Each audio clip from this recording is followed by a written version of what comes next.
For BamaCentral.com, my name is Clay Miller, and this is The Extra Point. Today, I'm joined by Christopher Walsh.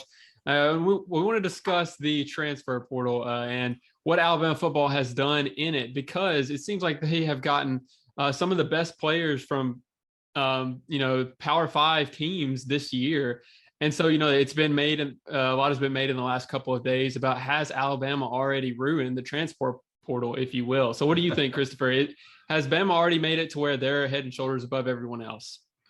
Well, they already were a head and shoulders above everyone else, and that's the reason why it's only going to continue to perpetuate, if you will. I always find it funny. We get these rules where people are, oh, this is going to be great, and it's going to lead to, it's going to give other schools chances and stuff like that. Speeding up the game and making it more offensive minded and so forth. And Saban just very quietly adapts and keeps going, kind of thing. With the transfer portal in particular, you can't blame these kids because they're being given the opportunity to pretty much go wherever they want.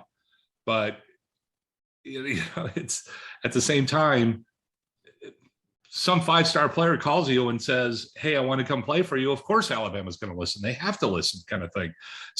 The one thing I really like about it is for the most part, Alabama's been very, very shrewd, and they only get a player or here or there if there's a specific need that guy can fill. It's kind of the approach that he'd always done with junior colleges and with community colleges.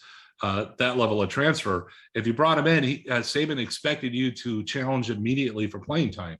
Well, now the expectation is even more. If he's bringing you in, you better be challenging for a starting job or take over the position almost from day one. So has it broken the transfer portal? No, I think it was already broken, to be honest. But this is only going to help Alabama, and it's only going to be even more moving forward. I fully expect after we get through spring ball, we're going to see another wave of players leaving Alabama, and then they might pick up another guy or two.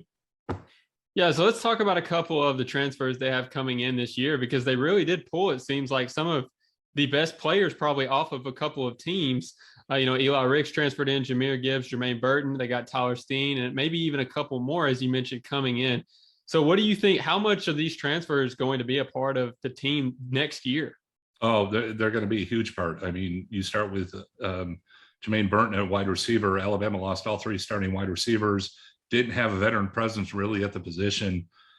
Day one, he's going to be a starter. I would be completely shocked if he's not. And sounds like everything that we're hearing, that he and Bryce Young are developing good chemistry already. And, it's just, we saw what can happen with that. It doesn't take that long to develop that chemistry sometimes.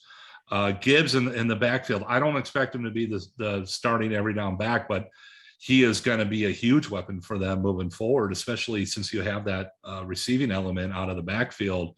And he's got a great burst of speed, really reads defense as well. He's a veteran again, so he's going to contribute. And Rick's at cornerback. I mean, you take a guy of his talent, you put him at quarterback for Nick Saban, the position group that he coaches, it's going to be huge for them, especially in the back end.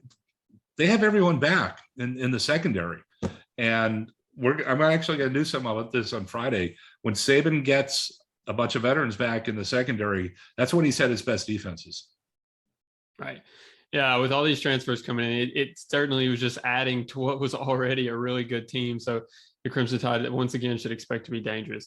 Thank you so much for joining me today, Chris. Appreciate your time. Once again, for BamaCentral.com, my name is Clay Miller, and this has been The Extra Point.